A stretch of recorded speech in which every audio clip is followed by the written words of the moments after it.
പ്രിയപ്പെട്ട പ്രേക്ഷകരെ, പ്രിയ നടൻ മോഹൻലാലിന്റെ ദാദാസാഹിബ് ഫാൽക്കെ പുരസ്കാര നേട്ടത്തിൽ അഭിമാനിക്കുകയാണ് ഓരോ മലയാളിയും. ഇന്ത്യൻ സിനിമയ്ക്ക് ലഭിച്ച അംഗീകാരമാണ് പുരസ്കാരമെന്നും പ്രധാനമന്ത്രിയുടെ ഓഫീസിൽ നിന്ന് വിളിയെത്തിയപ്പോൾ വിശ്വസിക്കാൻ കഴിഞ്ഞില്ലെന്നുമാണ് മോഹൻലാലിന്റെ പ്രതികരണം. വളരെ സിനിമാ രംഗത്തെ ഏറ്റവും വലിയൊരു അവാർഡാണ് എനിക്ക് കിട്ടിയിരിക്കുന്നത്. 48 വർഷത്തെ എൻ്റെ സിനിമാ ജീവിതത്തിൽ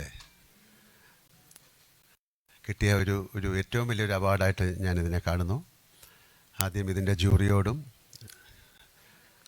ഇന്ത്യൻ ഗവൺമെൻറ്റിനോടുമുള്ള നന്ദി ഞാൻ അറിയിക്കുന്നു. ഇതിനു മുമ്പ് കിട്ടിയിരിക്കുന്നതൊക്കെ വലിയ മഹാരാജന്മാർക്കാണ്. അതിൻ്റെ ഒരു ഭാഗമാകാൻ കഴിഞ്ഞതിനുള്ള നന്ദി ആദ്യമായിട്ട് ഞാൻ എൻ്റെ ഈശ്വരനോടും എൻ്റെ കുടുംബത്തോടും എൻ്റെ പ്രേക്ഷകരോടും എന്നെ ഇഷ്ടപ്പെടുന്ന എല്ലാ ആൾക്കാരോടും ഞാൻ ഷെയർ ചെയ്യുന്നു. മലയാള സിനിമ എൻ്റെ ഈ അവാർഡ് ഞാൻ മലയാള സിനിമയ്ക്ക് ഡെഡിക്കേറ്റ് ചെയ്യാണ്. ഓക്കെ, അപ്പോൾ മോഹൻലാലിന് അഭിനന്ദന പ്രവാഹവും തുടരുകയാണ്. സ്വന്തമെന്ന അവകാശത്തോടെ മലയാളി ചേർത്ത് നിർത്തുന്നയാളാണ് മോഹൻലാൽ എന്ന് നടി മഞ്ജു വാര്യർ പറഞ്ഞു. സിനിമയെ സ്നേഹിക്കുന്ന ഏതൊരു മലയാളിയെയും പോലെ സന്തോഷമാണെന്നും മഞ്ജു വാര്യർ പറഞ്ഞു. ഇത് ലാലേട്ടൻ്റെ മാത്രമല്ല, ഇത് മലയാള സിനിമയ്ക്ക് മൊത്തം, ഇന്ത്യൻ സിനിമയ്ക്ക് തന്നെ നമുക്ക് എന്താ പറയുക, നമ്മുടെ സ്വന്തം എന്ന് നമ്മൾ അത്രയും അവകാശത്തോടെ ചേർത്ത് നിർത്തി പറയുന്ന വളരെ കുറച്ച് പേരുകളിൽ ഒന്നാണ് ലാലേട്ടൻ്റെത്.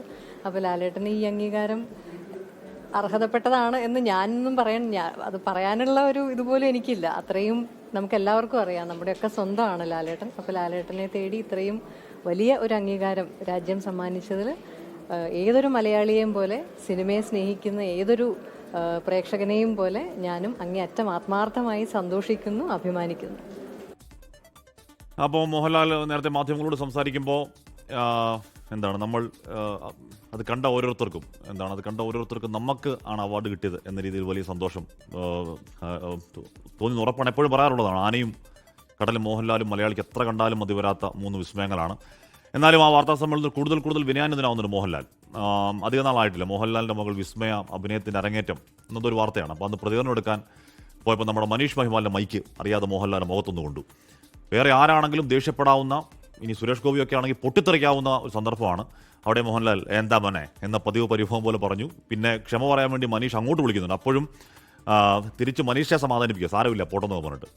അപ്പോൾ അങ്ങനത്തെ മോഹൻലാലിനെയൊക്കെ നമ്മൾ കണ്ടതും കേട്ടതും ഒക്കെയാണ്. എന്താ മോനെ എന്ന് അവിടെയും ചോദിക്കുന്നുണ്ടായിരുന്നു മോഹൻലാൽ.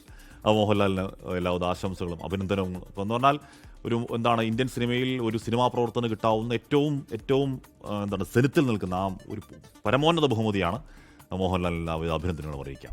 ലോകത്തെവിടെയായാലും ഏത് സമയത്തും 24 വാർത്തകളും ഓഗ്മെന്റഡ് റിയാലിറ്റി പാക്കേജുകളും എക്സ്പ്ലെയിനറുകളും വിശദമായി കാണാൻ ഞങ്ങളുടെ യൂട്യൂബ് ചാനൽ നിങ്ങൾക്ക് സബ്സ്ക്രൈബ് ചെയ്യാം.